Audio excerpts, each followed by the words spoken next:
بند کتابوں کے ساتھ پہلے آپ عبارت کا مفہوم بیان کریں اور پھر طلباء کو خاموش قرأت کا وقت دیں. اس کے بعد ان کی کتابیں بند کروا کر منتخب بچوں کو عبارت کا مفہوم بیان کرنے کے لیے کہیں.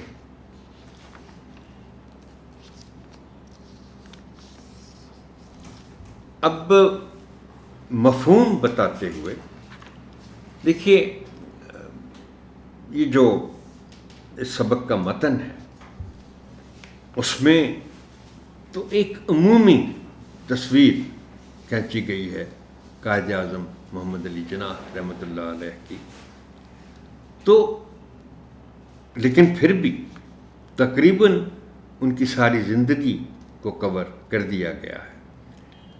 تو آپ خود بھی بتائیں گے بچوں کو کتابیں بند کروا کر، اور پھر بچوں سے بھی کہا جائے گا کہ وہ اس عبارت کا مفہوم بیان کریں. لیکن مفہوم بیان کرواتے ہوئے آپ نے دو چیزوں پر نظر رکھنی ہے. ایک تو یہ کہ وہ مفہوم کے طور پر اس متن کا تقریباً خلاصہ بیان کریں گے، لیکن اس سے بھی شاید زیادہ اہم بات یہ ہوگی کہ وہ جب بول رہے ہوں تو پھر آپ نے ان کی زبان پر نظر رکھنی ہے. وہ کس طرح بول رہے ہیں، اور وہ جب بول رہے ہیں تو وہ ان کا تلفظ کیسا ہے. یہ زیادہ اہم بات ہے.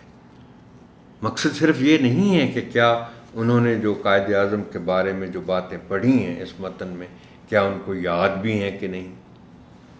وہ بھول بھی جائیں تو خیر ہے. اصل بات یہ ہے کہ وہ کم از کم جملے صحیح بول لیں، ان میں روانی ہو، ان میں ربط ہو، ان میں زیر و بم ہو، اور وہ الفاظ کا صحیح تلفظ ادا کر سکیں. اب آپ چند الفاظ کا انتخاب کریں اور بچوں سے کہیں کہ وہ ان الفاظ کو استعمال کرتے ہوئے اپنے جملے لکھیں.